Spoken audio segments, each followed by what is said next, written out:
Welcome to the Blue Room post-match for Newcastle 0, Everton 1. Everton end the season on 48 points, the second time in real terms they've done that on the bounce. 3 straight wins to finish the season, and the first time we've won the final home and away game since 2009. I am joined by Adam Sutton. Adam, it was a nice way to round off, wasn't it? Lovely. It was, we're just saying off camera, weren't we? Just enjoyable watching the Toffees, and maybe the season's come to an end too soon, but yeah, just watching them at times today, the shackles were off, no pressure, and nearly spoiled the party, didn't they, really? But it was just a brilliant performance, a great win, and as you say, just a great way to top off the last game of the season. Yeah, I mean, for once, we actually played our part, didn't we? So there was no flip-flops, no sort of phoning it in on the last day of the season. I think what makes it more impressive for me, and I know we often get ahead of ourselves sometimes, but looking forward to next season, is we finished on a really good, with some good momentum there. Obviously, half the team might not be there next season, but I think finishing on that good run and getting that result, and not just the result, the performance as well, because I think we deserved the win. I mean, they had a flurry of corners in the first half. They had a lot of the ball still, but I think we probably edged it in terms of being the away team, and they needed to win that. Only because Villa flapped it. They wouldn't be in the Champions League. So I think that makes it all the more impressive that it wasn't a dead rubber just going to Newcastle, who were a good side. They needed to win, and they couldn't really. Pickford made a few good saves, but I never felt too threatened at all. Don't know about you. No, not at all. I was exactly the same. Again, it was a performance that looked like a side who were almost fighting for contracts and futures and wanting to play for the club, which is something we haven't been able to say for a long, long time, really. And knowing David Moyes and how he operates, we were never going to toss it, really, were we? So, yeah, I thought we had the better chances. I thought we looked really dangerous, but probably better than looking dangerous. We looked solid. There seems to be a game plan. There's players there that I've written off numerous times who had really good games, receiving the ball in tight spaces, playing in a way that, it might be a bit risk and reward, but we'd rather see that than lumping it and then sitting on the edge of your own box and trying to defend something and inevitably conceding anyway. So, yeah, we took the game to Newcastle, and as you say, Les, it's like a team that's been brilliant all season. They've just won silverware and they're pushing to get into the Champions League, and we did more than enough to get 3 points. Yeah, I think it all starts at the defence, doesn't it? And that was like Sean Dyche's stock in trade. I've got a good defence, I won't concede goals. With him, that fell apart, and once that falls apart, you're knackered because you're not scoring up the other end. Like you say, we had that solid defence today, which, let's not forget, had Ashley Young at right back, Michael Keane and Jake O'Brien playing as a centre back pairing, who haven't been paired together too often. So it was effectively a bit of a makeshift back four, but they were solid all game, weren't they? They didn't look trouble. I know Newcastle got some good chances and Pickford made some good saves, but it was the kind of saves you'd expect them to make, really. So I think that alone was like the surprising thing, because Newcastle have been great this season. I don't think Isaac had a chance to do much. He was pushing out wide quite a lot. But I mean, just on the defence, with that being a bit patched up, I mean, the big question now is who stays and who goes. I said this on Radio Merseyside in the week, and there were a few raised eyebrows in the studio, but I think Michael Keane stays for me. What do you reckon? Put you on the spot there. It's a tricky one. It is a tricky one, I know. It is a tricky one, and it's a tricky one on the premise of Michael Keane probably playing that amount of games that he did this year. And I think he has definitely slipped down the pecking order to 4. I feel like O'Brien's been brilliant since he's come in, full stop. And I think he's been really good since he's gone into the middle of the defence. And again, I mentioned this to Matt last week, it feels like the decisions we're making now are totally in our hands. We're not running around trying to, or needing to get players on contracts, or needing to get players who might not be good enough signed up because we don't necessarily have options elsewhere. It's almost as if these players who, like Michael Keane today, look like they want to play and want to stay. Well, you need to play like that if you want to be part of this squad moving forward, really. So, yeah, there's going to be tough decisions in the summer. There's going to be some where you go, do you know what? Yeah, might not have been my first choice or might not have been the player that I necessarily thought, yeah, we need to get him on a contract. But at the same time, you've got to take the low-hanging fruit, a phrase I use most weeks in work, really, which I actually hate. But it's a very LinkedIn phrase, isn't it? so LinkedIn. I just feel like there's definitely a route for some players back into the squad, albeit as a squad player. But yeah, the defence today was. But do you know what, Les? To be fair, I think even more so than Michael Keane, I'm half gutted that we're letting Ashley Young go. I know that it might have been his decision. I feel like they may have offered him a year and he wanted 2, or they might have offered him certain money and he wanted more. But I thought he was brilliant again today. I thought James Garner and Idrissa Gueye sitting in front of that back four probably crowded out Alexander Isak, who did drop into wide spaces and a little bit deeper, and almost like didn't allow Michael Keane to have to do anything really. So it was a performance that you can't turn your nose up at really, and it was a really good defensive display, not just from that back four, but the two sitting in front of them as well. Yeah, I think Ashley Young was one who I was a little bit disappointed because I think he's a last 15-minute player to cover in at left back and right back. But I mean, the last 2 games he's played really well. Rob Veer has joined us, and I'm glad Rob has joined us at this exact moment because I was just saying, I think Michael Keane stays on for me, but I'll open the floor to you, Rob, because I know you love to talk about him. Am I being pranked right now?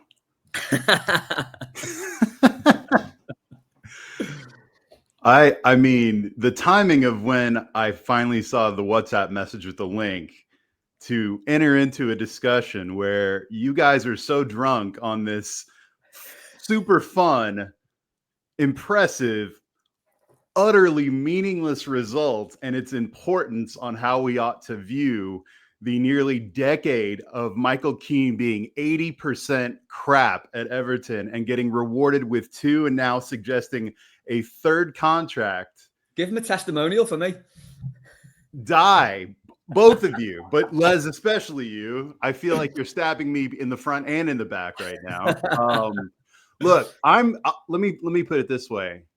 I'm not alone on this. And I know that there are a lot of people who feel, even if they won't say it in as stark of terms as me, feel that way, not just about Keane, but about players that like need to be left behind with Goodison for me for reasons that are about, I'd rather that 4th spot be a developmental spot, for someone, or I don't get it. I don't get what if the argument is he will be our 4th choice and he will take about 1/3 of the money he is currently on now. I mean, I think I can only get so mad about that, Les, and I'm resigned to if you're asking me if I think Everton are going to do it, yeah, because if you want to know what failing up is, if you want to know what just finding a way through, I don't know, maybe it's just the consistency of the haircut or the goals that he scores or the impressive performances in utterly meaningless, in more high leverage situations, we've all seen Michael Keane, and he if your argument is he's a body and he knows his way around Finch Farm, okay.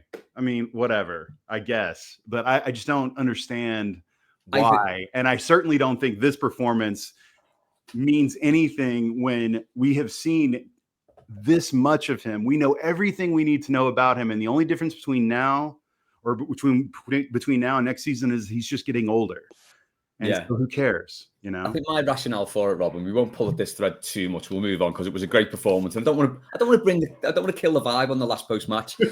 My rationale for it basically is the fact that we can't let 12 players go. I think he's one who, I don't know, can do a job. And with regards to the academy, we just don't know what's there. And, with the sort of exception of Harrison Armstrong and a couple of players like Ellis Sims and Tom Cannon that we sold, there's not been a great deal coming through. We think, okay, because, I mean, even Roman, what was his name? Played right back. Dixon. Roman Dixon, at the start of the season. apparently he's not really tearing it up for the under 21s and 23s. So Roman Dixon, there, in my Obi-Wan Kenobi voice, there's a name I've not heard in a long time. Like, I'd totally forgotten about that guy. Yeah. That's so incredible. we don't know what's there, but anyway, this game, we were just before you came on, we were saying it was kind of built on a solid defensive display. Really, as Adam said, it wasn't just the back four and the keeper; it was the two in front. But let's talk about the keeper anyway, because that was his 12th clean sheet of the season. Only Sells at Forest and Raya at Arsenal have kept more clean sheets in 13, which, considering where they are in the league and where we are in the league, again, it's just been another fantastic season for Pickford. Adam, I'll come to you first on this. How vital has he been to us, like, for the last 5 seasons? And this season in particular, where he did have a bit of a ropey start, didn't he? But he turned it round and he's just back to his best, I think. Do you know what? He's had many ropey periods in his Everton career, and I know that we've forgotten a lot of them, and we should do, because those ropey periods are becoming less and less over the years of him being our goalkeeper. And I was one of his biggest critics at numerous times, really. But what's changed about Jordan Pickford is not much in terms of his demeanour and the way that he goes about things when the ball's out of play or after the game, or when he's, again, in situations where he needs to be the main man. But what has changed massively is that you don't actually see him much in other parts of those 90 minutes, really, because he does his job so well and he almost stays out the limelight, really, in terms of just makes a save, gets up, make another, comes and catches a lot of things now and punches a lot of things where he never used to, really. It feels like he's matured massively. And it also feels like he's just a brilliant goalkeeper. It feels like he's got a bit taller, which I know he hasn't. It feels like he's become a leader, which he definitely wasn't. And again, it's a massive credit to him to be the number one at a team that's finished 13th and be third in the Golden Glove charts, really. And that's not just on him, of course, but it's a massive part, because he's looking in front of him week to week and seeing different people. He's coming up against some top strikers. I think a lot of people now probably going back a little bit old school, really, like long distance shooting, long throws, corners. These are all parts of the game which are putting goalkeepers back under pressure, really. We're probably moving away a little bit from the City-esque type, get it to the byline, cut it back, and kind of deal with that quite well, Everton. Whereas in years gone by, he'd be getting balls looping over his head, or someone to put a cross in, knowing that he probably hasn't got the skill set to come and grab it. But he's been doing that. And again, that just comes from confidence. It comes from the trust that he's getting from, obviously, the club, and it comes from, a song that's being created. It feels like a little bit too late, but hopefully we'll continue on to Bramley-Moore and beyond, really, because he's been top notch. We wouldn't be in this league without him, and we definitely wouldn't have won 1-0 today without him. Yeah, absolutely. Rob, just on Pickford then. So obviously Sunderland came up via the playoffs yesterday, and magic end to the game now. But his debut was under David Moyes the season he got relegated, the season before he signed for us. I think they shipped 5 in his debut game, but he got man of the match. And that was kind of set the tone for that season, whereby he was the busiest player on the pitch, conceded a lot of goals, but was still pulling in man of the match performances. He's become a much better keeper since then, hasn't he? I think he's matured into a keeper. Would you say he's probably on top of his game now? Like the best he's been? He's at his peak? Yes, absolutely. And I would say that the margins were certainly much thinner, not, in season, in the seasons previous to the last, especially to this one, where, and I think we talked about this, we may have talked about this at the beginning of the season at some point, Les, but I think that there's a fair argument that Everton, given the financial situation, if they had somehow lost Pickford for any reason, so we could have been relegated multiple times, and I because I don't. That's not even. We're ever going to realize how bad those teams were that Pickford had to really save during those years. But look, in his early days, he definitely could frustrate me. He definitely had times where the emotional, at times lack of maturity in certain high pressure situations got the best of him and affected his performance.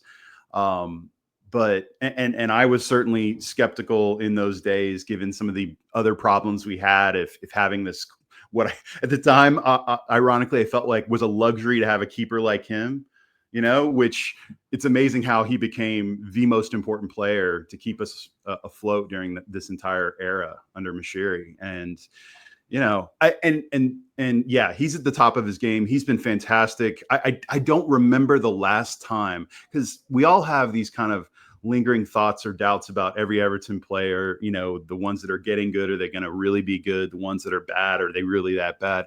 I never think about Pickford in that way. Like, I just never worry that, I would that I would want anyone other than Pickford right there. He's been outstanding. Final thought, guys.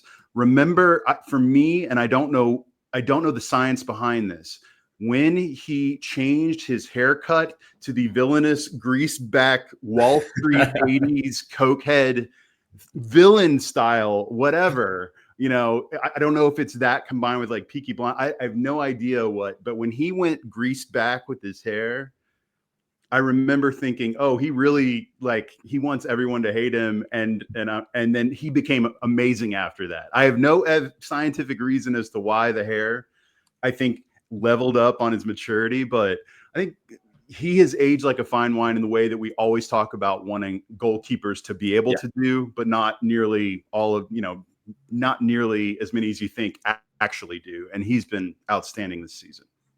I think there is actually statistical evidence to say that, when he slicked his hair back, his performances went up by about 50%. There's definitely research out there to say that. Right, other end of the pitch then. I want to look at two sets of players with contrasting fortunes. So the first one are Beto and Alcaraz.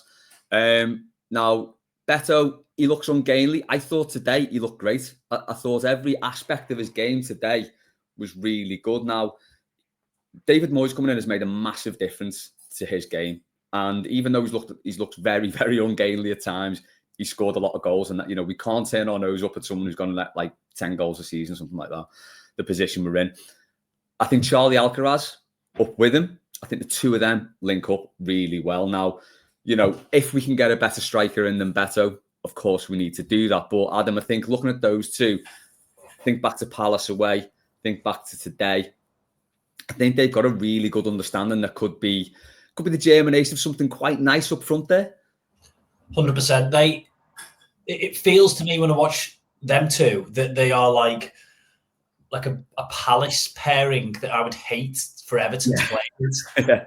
You just go them two always seem to score or do something against us, really. And we've never really had I say never, but for a long time we haven't had the dynamism that both of them create, really. It's I don't know what's going to happen. I don't know if either of them two know what's going to happen, but I can't wait for it to happen because something usually does. And whether that's Beto flicking the ball on and having someone like Charlie Alcaraz breaking a line, which again, very rare for an Everton side to have, whether it's Charlie Alcaraz picking it up from deep and running with it and Beto making a run across the defender or running into space, allowing Alcaraz to have the ball at his feet, that there feels like an understanding between them. And they're probably they're built for each other, really, aren't they? If you look at it, because I think Alcaraz was, again, really good today. Slightly less of that, but he did it a couple of times where he gets the ball on the half turn. He seems to get a lot of possession when it breaks down in midfield, and he's the one that's almost on the move and then drags the ball with him. And he's got that 5-yard burst. And then Beto seems to have that 5-yard burst as well, really. And when they get into positions, they usually do something. I know Beto missed a big chance today, and I kind of wish he had that Calvert-Lewin chance at the end because I feel he put that one in the back. Come on to that. But it's for Alcaraz, it's of course a no-brainer. I haven't spoken to any Everton fan who doesn't think that's the case.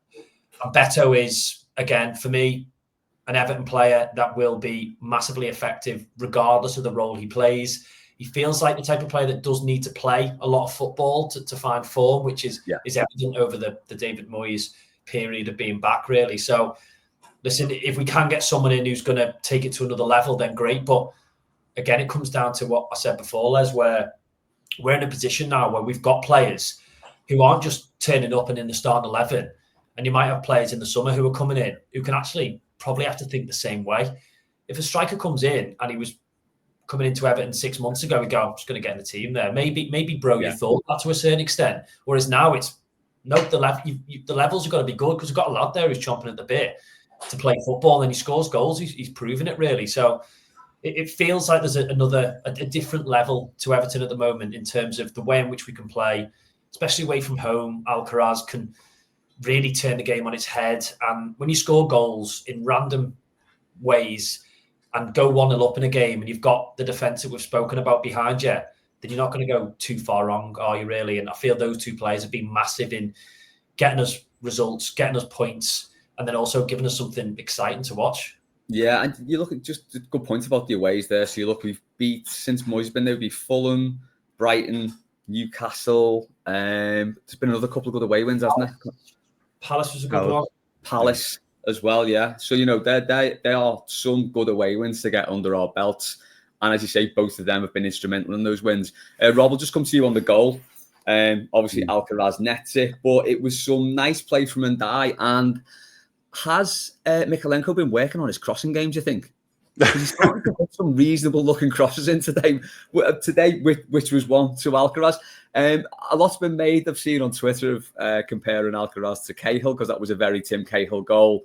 I think Dan Burn did slip, which kind of let him in for the header. I'm not sure he would have made it had Dan Burn stayed on his feet, but regardless, it was a lovely turn and pass by Ndai. It was a good cross from Mykolenko and a great header from Alcaraz. I mean, Les, you can't I think it's one thing to point out that, like a lot of goals in this league, you have to have some bit of good fortune with where the defender's position, if they fall down, whatever. It was a really well taken goal, but I think it was the opportunities even before that. That I forget who had the pass for that. Was that Mykolenko, the one that or Harrison? I couldn't remember, but the one in the first half that got the really great save. It was also a header off of Pope. You guys know what I'm talking about? Yeah. That was an incredible one. I thought he had another shot that gave Pope some real trouble early in the second half. And he had Harrison to his right and Beto to his left, and he took the shot. It was a good shot. He was on one today. If anything, it's a disappointment. It's a slight disappointment. He didn't get a brace or even a hat trick maybe out of this. He was fantastic. But totally take the point on. I think Adam said it really well. Like the idea of kind of there's something about Beto and Alcaraz. Maybe it's new juice, whatever you want to call it. It's just something new that's been kind of introduced, a new element, something that's a little less predictable from Everton. I do find it interesting, guys, that there's a lot of speculation, and I guess it'll still happen. Maybe that we're going to re-sign Calvert-Lewin, but why are we playing Beto all of these minutes? Because and he seems to play. He's taken this opportunity and played overall really well. Where would we be without his goals right now? I mean, he's certainly not been great every game, but there's a pretty consistent level there. And if anything, he absolutely, his XG is probably higher than his return, and I understand that stuff. But I think that for him, it doesn't make sense going into next season if we're talking about signing I don't think Delap's coming here. I think he's going to have Champions League options, but whatever. You sign a striker who is that your starter or whatever. Like, why does Calvert-Lewin want to be a second or third striker here? Or maybe a second striker in a European playing side or whatever, but I don't know. There's something not adding up here, and I'm just kind of wondering, what the club knows or what we haven't heard yet. But it doesn't seem like it makes sense for both Beto and Calvert-Lewin to be here next season. I'll say one thing about the goal, Les, that you alluded to the fact that Dan Burn slips and it allows Alcaraz to get in. But I actually think that because the ball is probably a little bit more floated towards the edge of the 6-yard box rather than whipped, I feel like Alcaraz's agility and quick movement almost shocks Burn into, I've got to get out to him here. And he's been stiff idiot, obviously. So he slips and Alcaraz gets in. But that header is so Tim Cahill. I love when players get up and both the legs are in the air and he flicks his neck at it, ends it down into the goal. The keeper's absolutely rooted. And again, that's probably a side to him that you would never have thought when Everton got him, really. And I know that we see a lot of his attributes that were maybe seen on YouTube or at Southampton or whatever it may be, where he is running with the ball and taking shots from range. But that elusiveness in the box is very Tim Cahill. The ability to not just get there, get up in the air, but direct it with some real power and direction. Yeah. He's a really, really exciting player. And yeah, we all say it, don't we? But he's an absolute snip, isn't he, really? Yeah, 100%. And that's the thing, you can't sort of... That goal looked relatively simple. It was a nice crossing and a nice header, but like you say, he's got to get all the power on that because it's floated in. It was a lovely cross, but it's up to the striker to make the most of it at that point, which he did. You say he got that whip on it right in the bottom corner. Pope had no chance, and it was a cracking goal and well worthy of winning that game. Flip side of the coin, then I'm going to go for Calvert-Lewin and Jack Harrison. There was one moment in the second half where Jack Harrison is completely free on the right. And he inexplicably just pops it into Pope's hands. It's like he could have taken a touch, he could have ran on, got into the box, done anything else. We've just seen that too many times. I think that's two players that have get rid. They've got to go. Rob, I imagine you're of the same opinion about what, Harrison and Calvert-Lewin? Yeah, no. I mean, again, it's when we're talking about what does it make sense, for in terms of Calvert-Lewin being here. And part of what your theory is we've signed another striker that Calvert-Lewin provides a really valuable boost off the bench. But when he's had these opportunities, kind of like we saw today, I don't know that this role really suits him as well. I almost think that he's that kind of player that really has to run himself into the game a little bit in order to exert his advantages, right? And he does. I mean, Calvert-Lewin is still a very good athlete. I think injuries have definitely taken some of that away from him, but like we saw it today, it's that I kind of jokingly was wondering when I saw the squad for today, which, were we going to have, if this was like Keane's final game and Calvert-Lewin's final game, which one was going to have one of their quintessential moments today, or would both of them, and it was Calvert-Lewin, and it was just 1-on-1, 1v1, and he's got a score there. And it would have been kind of nice and fitting if he was to leave on a high note or whatever. It's been kind of a real an oddly sad kind of deflating ending for Calvert-Lewin if this is the end of Calvert-Lewin. And again, I'm going to eat my words because we're going to find out tomorrow that he's re-signing or something. I have no idea. But it was an interesting one for him. And then Jack Harrison, whenever the comms team's talking about him on a broadcast when I'm watching it, the only thing that always happens is they point out that he's been on loan for 2 straight seasons from Leeds. And I'm just thinking to myself, if we are of this new stadium, new Everton, new money ownership, we're not mega rich, but we've got resources now. Jack Harrison's the kind of guy that you say thank you to and he moves on. Right. Yeah. I mean, I think that's reasonable. I think that we absolutely can recruit better than that here. And so, I think those are my thoughts on those guys. Thank them for their time and their service. They both scored some pretty decent goals at Everton. Or obviously Calvert-Lewin scored a lot of really important goals. I'm sorry. Harrison has scored, a few decent goals. He's been a part of some really good efforts. He has not always been bad. He's just mostly bad. And I think we can look at guys honestly and say if they're mostly bad, and I understand we can't sign 12 players, but we can at least replace some of these for sure.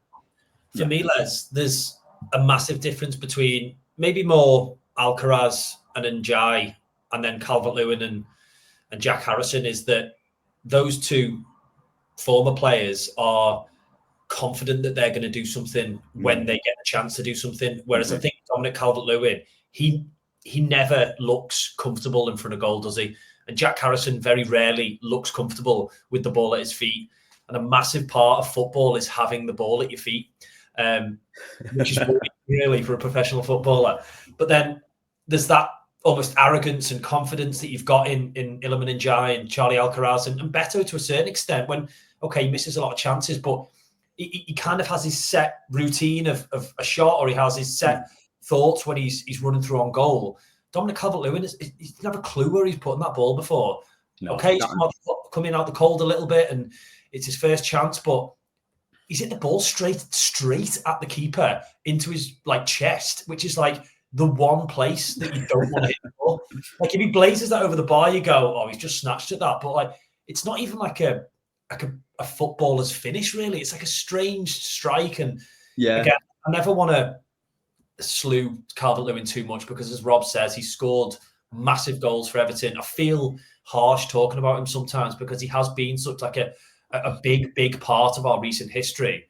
But for him, more so than Jack Harrison, it feels like it's just time for something new. It's time to go elsewhere, get yourself fit, play a lot of games, and imagine he'll score goals. But with the way he's playing a role in the team at the moment, and with how it's possibly going with the fans and certain other things outside of football, it might just be time to shake hands and say thank you so much for the memories. But let's leave it on terms where it's in a good place. Yeah, I think it's probably best for both parties if he goes, and I think it is. I think that shot today and the follow up as well, which he like skied, it just sort of summed up his last kind of couple of years at Everton. Let's finish on some positives, and we'll look at David Moyes because my God, the job he has done since he's come in. So obviously the stats flying around at the minute are in a nice sort of serendipitous way. Dice played 19, won 3, drew 8, lost 8, 0.17. Moyes played 19, won 8, drew 7, lost 4, 0.31. It's been an incredible run. I don't think there's been many managers who've been better than him since January when he came in. Rob, he's built a lot of good sides at Everton. He's built 3 basically good sides at Everton already. We spoke about this on Mailbag, asked what his best season was. Bit of recency bias from me. I think this has got to go down as one of his best seasons for what he's done and how much he's turned things around so quickly. And there was a point where it looked like it could be a little bit of a new manager bounce because we went through that lull where I don't think we won in 10, but we drew a lot of games. But he's come out the other side and we finished the season really strongly. He has made such a difference. How confident are you feeling for next season now? Don't want to drag you into anything you don't want to talk about or stitch you up in any way. I'm feeling very confident, but where are you at with it? No, how can you not feel really positive after what we've seen the second half of this season? Yeah, look, there were some lulls there in the dog days when things had been really settled about our league status, and there was a lot of some boring draws in there. Whatever. These last three wins to close out the season have all been impressive in their own ways, given the context, especially of the final one at Goodison, and there's just so much to be impressed by. And the way I was talking about Pickford before, that one of the things that is just so obvious is that one of the reasons he's better is because he's matured and developed and he's used all that experience, and now he's really hit his stride. I feel like David Moyes was someone who, if you had to kind of narrow down what was like one of the best fundamental traits of Moyes in his first era at Everton, it was that he made sides that were greater than the sum of their parts. He was able to overcome a lot of outside noise and adversity and especially finances to do what he did. Here, it's certainly in a different trajectory because now we at least in theory, hopefully we've got stable, thoughtful ownership moving forward into a new revenue generating stadium. Like that's a huge difference. But I think what Moyes has brought is he's taken a bunch of traumatized players. Let's be real. These guys have been through hell, like different kinds of hell, but hell, right? Over the last few years. And he's found a way to apply both, yes, a tactical approach and loosening the chains a little bit on, being creative in the side, but he is clearly built a personal connections and or kind of those coach to player connections that are we think of for more young modern coaches that really know how to talk to players. But he seems like someone who does it in a different way, but he's got a softer touch clearly, I think, and I think that's part of the years outside of Everton where he failed and succeeded and was able to use those lessons to come back to Everton a better manager. So I am absolutely excited about the next season, the next few seasons. I think, just making some thoughtful incremental progress. I'd like to think we can compete on the edges of Europe, for next year. But hey, if we're mid-table and we're competitive and we're on the upward trajectory still next season, like I think we're headed in the right direction, and I feel good about the future at Everton. Which just this sounds like such a foreign thing to say on a Blue Room podcast, but here we are. Hey, we've got to take the positives when we can and run with it. Adam, I started this show by saying I think this is the second season in real terms we finished on 48 points.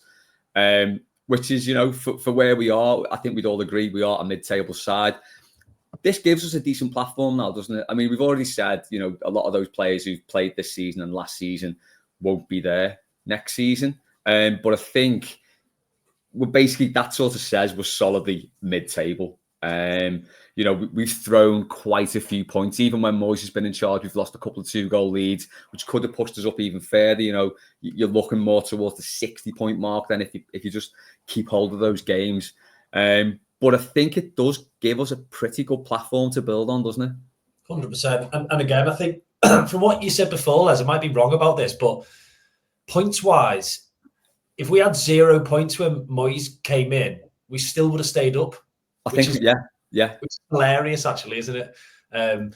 But it's massively, massively impressive to hear that, really, that the foundations that he's built and not just made us into a hard-to-beat side who are picking up points here and there. He's turned us into a team that I enjoy watching again, that I enjoy looking at a lineup and thinking he's going to affect it, or, I think we've got a chance of beating these here. Like the likes of the Forest win that we spoke of, the likes of the Fulham win.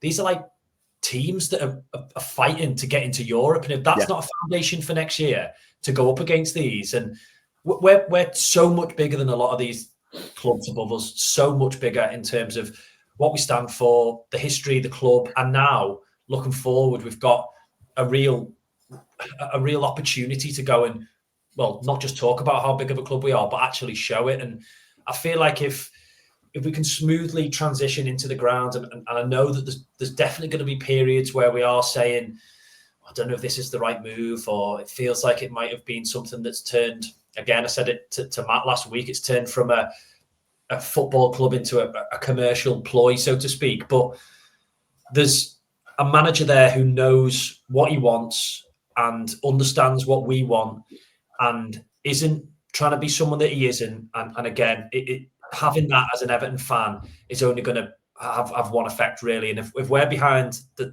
team that he puts out and he understands where we need to get to, he speaks all the time of it. He spoke about, I'm not going to the ground before we're safe, or, I'm happy with what we've done, but we need to be doing more. We need to be pushing up the league. We need to be going and challenging in European competitions. And we do, and we can. And that comes from solidarity on and off the pitch, and a real, as I say, opportunity to go and sign some players who want to play for this club, sign some players who are looking at that stadium on the docks thinking, I want to be a part of this. And then also players who are currently at the club thinking, I need to stay and earn my shirt, really. And it's a real recipe for success in my eyes, that we've got these numerous facets around Everton at the moment, which are only pointing in one direction, in my opinion.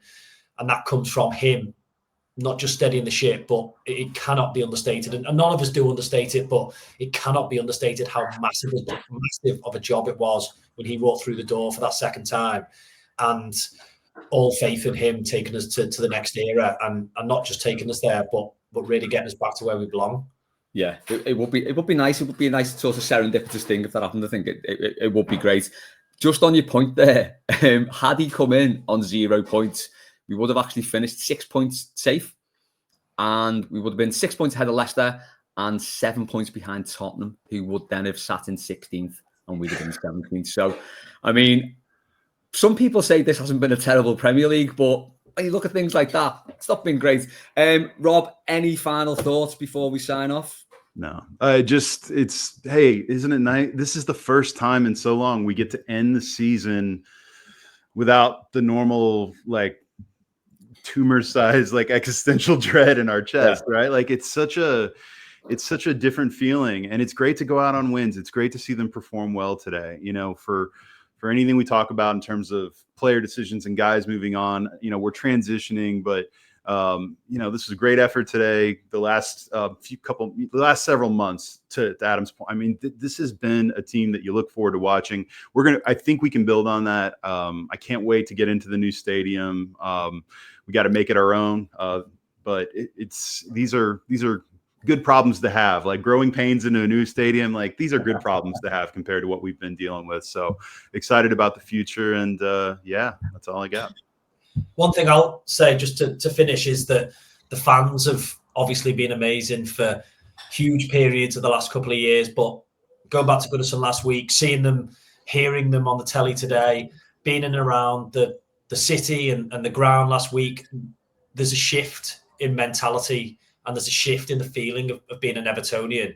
And that is huge for the next season, because imagine going into next season where we've stayed up by the skin of our teeth, or we've somehow fallen into the trap again of feeling a total disconnect between the club and between the players. But it feels like a lot of good things has come together, and the fans deserve to have this period of time now over the summer where we miss Everton, for one, which is crazy to say, and two, we cannot wait to get down to Bramley-Moore next season. I can think of pre-season games in the summer which are going to be packed to the rafters, shorts, pints, having a good sing, and that is being a football fan. And Everton fans are able to be football fans again, because listen, we deserve this, and again, we can't wait for the next step in this journey. But it's been tough on it, and it feels like that there may have been the first domino falling in us being able to enjoy this all over again. Yeah, could not have put that any better myself. It does finally feel like it's a nice time to be a toffee. So yeah, we've got a summer we can look forward to. Looking forward to the new stadium next season. That is it for our final post-match from the 24-25 season. It has been quite a ride. I think that is safe to say. A lot has gone on, but we have come out the end of it much better than we came into it. I think it's fair to say. Thanks to everyone who has supported us through the 24-25 season. As Adam said, we are moving into that new stadium next season. We will be there from the start, whenever that first game is, and for all the other games we play. We'll be there for some pre-season stuff as well. I know Matt and Paddy are going over to the States, lucky buggers, to go and see the Toffees there. RV, will you be meeting them, or it's a bit far? Yes, no. I am meeting them. Lovely. We're doing a week in we're doing a little less than a week in Chicago, and I think we're going to be doing some podcasting, so it should be fun. Incredible scenes. That will be amazing. But yeah, that has been your final post-match of the 24-25 season. Again, thanks to everyone who supports us all season. It's been an amazing season for us at the Blue Room, even if the footy hasn't been great all the time. So we just want to thank everyone for that. We'll be back with all the usual stuff. We've got Blue Monday tomorrow. I'm sure Matt and Paddy doing a byline. We'll have mailbag, all the usual stuff throughout the summer, and some other bits and pieces as well. That has been it. Thanks to Rob. Thanks to Adam. Thanks to all you Toffees. Go and enjoy your summer, and we'll speak to you soon.